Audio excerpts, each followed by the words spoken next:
There are some prayers that you can pray in your marriage or in your relationships that will help you not to have the wrong mindset, not to be deceived by the enemy. The first prayer is that, Lord, help me not to believe a lie. Help me not to believe a lie.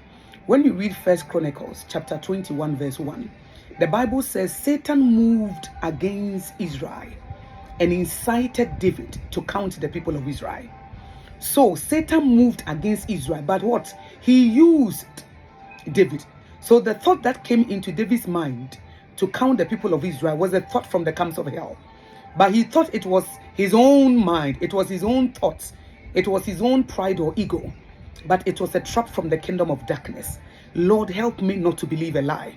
So when there is a thought about your spouse, about your sister, about your mom, pray about it first. Don't just believe anything that crosses your mind. Okay? Because when the enemy comes against your husband, comes against your wife, he's going to use you if you are not mature. If you are not emotionally mature, he's going to use you because you believe everything. You don't verify, you don't pray, you don't discern. So pray, Lord, help me not to believe a lie. Or else anytime the enemy wants to stand against your marriage, stand against your relationship, stand against your husband or your wife, he is going to, because he uses the people around us.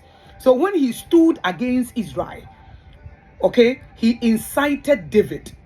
It was a thought. That is why when you read 2 Corinthians chapter 10 verse 4, it tells us that the weapons of our warfare, they are not carnal, but they are mighty through God to bringing down, okay, it brings down strongholds. It pulls it down, casting down imagination, thoughts.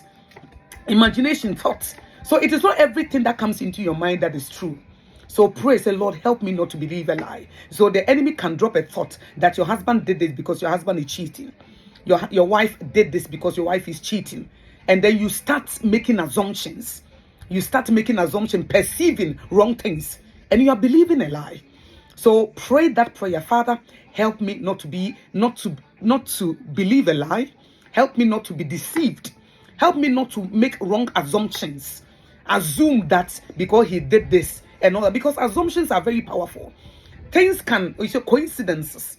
Things can connect. And you will assume that your spouse did this because of that. But you are believing a lie.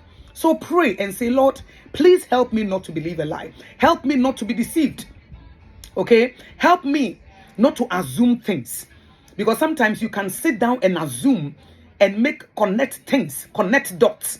But you are believing a lie. Satan has already deceived you. He's moving you against your husband, moving you against your wife. A very powerful prayer that you need to pray every day. Father, help me not to believe a lie. Because that lie, when it grows, it becomes a stronghold. And you have to pull it down. Bring that thought under the obedience of Christ.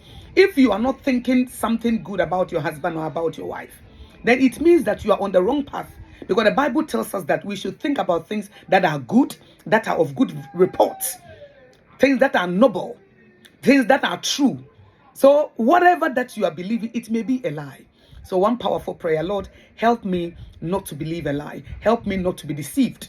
Help me not to make wrong assumptions. And then the final prayer, Father, help me not to be manipulated by any person or any spirit, all because I want to please you. Even in your marriage, pray that, because your husband or your wife can manipulate you. Because you want to please God. You want to submit to him. You want to love her. The enemy can use your wife or your husband to manipulate you.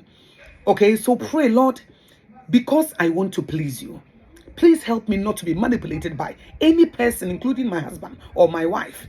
And also help me so that no spirit, no force can manipulate me to do something, all because you love God and you want to please him. So you are always trying to, even when you are not supposed to apologize, you apologize. Even when you are not supposed to give in, you give in. Why? Because you want to honor God. But there are certain things that you need to confront. You want peace. Blessed are the peacemaker. They are the children of God. And because you want peace, you allow your spouse to manipulate you. Lord, help me. Because I want to please you, because I want to honor you, help me not to be manipulated by any person, including my spouse, or by any spirit or force. Two powerful prayers that can help you in your relationships.